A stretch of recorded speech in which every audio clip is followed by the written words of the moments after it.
Namaste. Welcome to this quarantine space of mine.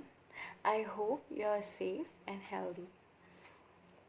मैं रामायण देख रही थी और पता नहीं जितना स्ट्रेस कैरेक्टर्स को होता था कि नहीं, पर मुझे बहुत स्ट्रेस होता था हर एपिसोड को देख के।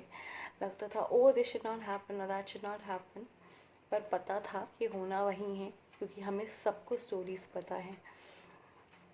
फिर थोड़ा पढ़ा हमारे माइथोलॉजी में कि साइकोलॉजी को क्या इम्पोर्टेंस दी गई है, तो रियलाइज़ हुआ कि एक्चुअली में साइकोलॉजी की काफ़ी ज़्यादा अंडरस्टैंडिंग, काफ़ी थ्योरीज तो हमारे ही टेक्स्ट से आती हैं।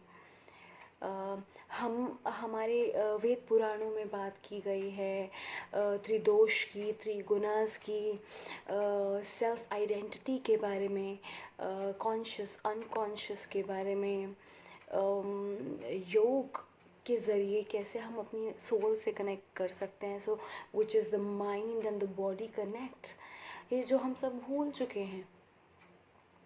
आज कोरोना के टाइम्स में जब हम हेल्थ के ऊपर बहुत बात करते हैं, हम भूल जाते हैं कि सिर्फ हेल्थ फिज़िकल नहीं हो सकती।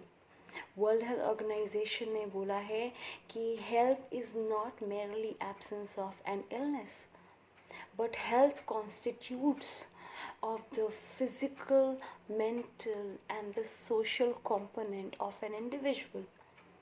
और ये तीनों कंपोनेंट जब बैलेंस्ड होंगे तभी किसी एक इंसान को हेल्दी कहा जाएगा। हमारी फैमिली में जब किसी की तबीयत ख़राब होती है, फीवर होता है, हम उन्हें डॉक्टर के पास ले जाते हैं, दवा दिलाते हैं। डायबिटीज़, बीपी, कैंसर जैसी बीमारियां होती हैं, कितना ध्यान रखते हैं हम उनका। और ऐसे में अगर इंसान अपनी सेहत का ध्यान ना रखे, काम में बिजी हो जाए, तो हम ये तक कहते हैं कि सुनो health is wealth, take care of yourself. अगर ठीक रहे, ज़िंदा रहे, तब और पैसा आ जाएगा। कभी किसी को हॉस्पिटलाइज होना पड़ता है तो हम उसको हॉस्पिटल मिलने जाते हैं, फूल लेके जाते हैं, फ्रूट्स लेके जाते हैं। Of course we are well wishers, लेकिन हम ऐसा तब क्यों नहीं करते जब एक इंसान का हार्ट ब्रेक होता है? ऐसा तब क्यों नहीं करते जब इंसान अकेलेपन से या सुसाइडल थॉट से डील कर रहा होता है? हम ऐसा तब क्यों नहीं करते जब किसी पे एक बहुत बड़ा फाइनेंशियल लॉस आ जाता है और उसे समझ नहीं आता मैं क्या करूं? हम क्यों उस इंसान को कभी डॉक्टर के पास जाने की सलाह नहीं देते? शायद हम ये कह देंगे कि हाँ तुम्हें नींद नहीं आ रही, तुम जाओ डॉक्टर को दिखा लो, नींद की दवा दे देगा डॉक्टर। लेकिन आप ये नहीं कहेंगे कि जाओ किसी काउंसलर, साइकोलॉजिस्ट से बात कर लो ताकि वो तुम्हारी इस प्रॉब्लम में तुम्हें डील करना सिखा सकें। शायद इसका एक बड़ा कारण ये भी है कि हमें पूरी नॉलेज ही नहीं है कि साइकोलॉजी क्या है, साइकोलॉजिस्ट कौन होते हैं या काउंसलर क्या करते हैं। अगर हम एक बड़ी आबादी के बारे में समझें तो उन्हें ये नहीं पता होगा, और जो जानते भी हैं उनके पास काफ़ी हद तक मिथ्स हैं, गलत इन्फॉर्मेशन है जिस पे वो डील करते हैं। एक छोटा सा एग्जांपल दूंगी, जहाँ लोग जब कोई साइकोलॉजी पढ़ता है तो कहते हैं जी हमारा फेस रीड करके बताओ या माइंड रीड करके बताओ कि हम क्या सोच रहे हैं। एक साइकोलॉजिस्ट ये नहीं करता। इसके ऊपर फिर कभी एक वीडियो बनाएंगे, लेकिन आज जो मेरा कंसर्न है वो मेंटल हेल्थ के बारे में है। जैसे शरीर में बीमारियां लगती हैं, जब शरीर बहुत काम करता है, शरीर बीमार हो सकता है, तो हमारा मन, हमारा मस्तिष्क बीमार क्यों नहीं हो सकता? क्यों हम इन दोनों को बिल्कुल ही नकार देते हैं? क्यों हमारे लिए बिल्कुल नॉन एग्जिस्टेंट है, या हमारी सोसाइटी में, हमारे समाज में हमारे मन मस्तिष्क के बारे में बात करना एक बहुत बड़ा टबू है? ये कंसर्न है क्योंकि हमारा इतनी बड़ी आबादी का देश जहाँ सही में हमारे स्क्रिप्चर्स बात करते हैं मेंटल हेल्थ के बारे में, कैसे मेंटल हेल्थ मेंटेन किया जाए, कैसे इंसान अपने आप को और बेहतर तरीके से जान सकता है, कैसे रिफ्लेक्ट कर सकता है।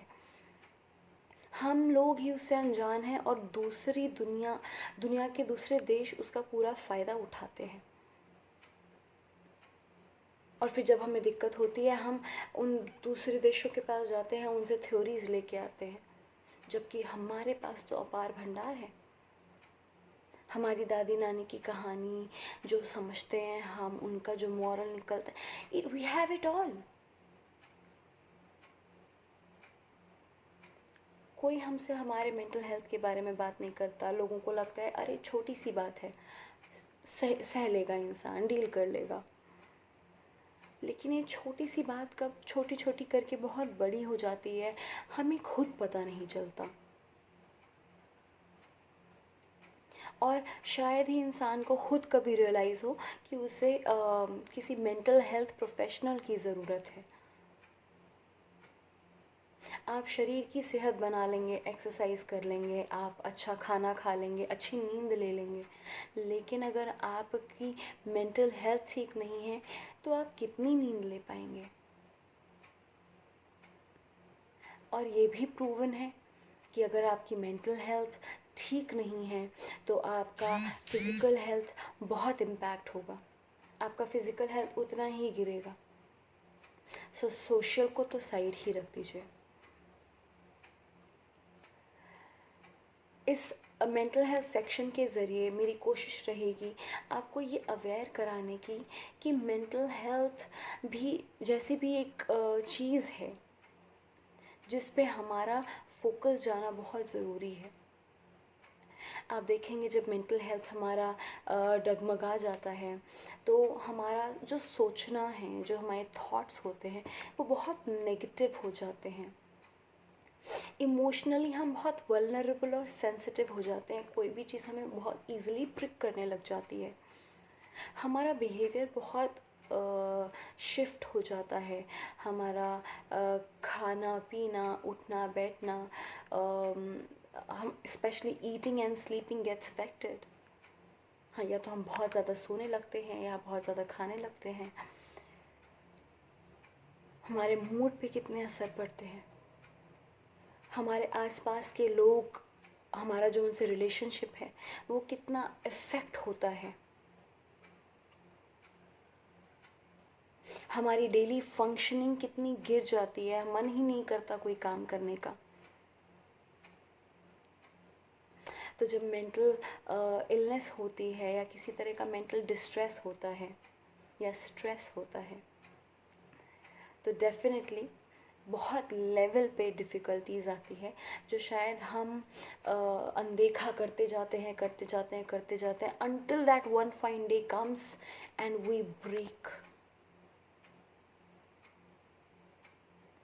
बट उस ब्रेक से पहले हम एक और ब्रेक लगा सकते हैं खुद से, जब हम खुद को जानना शुरू करें, अपने मेंटल हेल्थ और मेंटल स्टेट को पहचानें कि हम सेफ हैं या डेंजर में हैं या मॉडरेट है। अगर मॉडरेट है या डेंजर की तरफ जा रहे हैं तो हम वापस आ सकते हैं सेफ जोन में। It's not too difficult but yes challenging. Something as simple as parents being divorced, something as simple as financial issues at home, something as simple as whatever is going around in the world or the country. It can keep a toll on our mental health. And to be very honest, I personally believe nothing in this world can be above our mental health. Mental health needs to be our priority, always and forever, to be healthy in every possible way. In my next session, I will be talking about the science of mental health and the science of mental illnesses and what are various kinds of mental illnesses and disease. जैसे physical disease होते हैं वैसे ही mental disease होते हैं. So together we are going to find out and figure out what exactly they are. Thank you so much. I love you all. Thank you for all the love and support. Please keep on showering your love onto me. Thank you.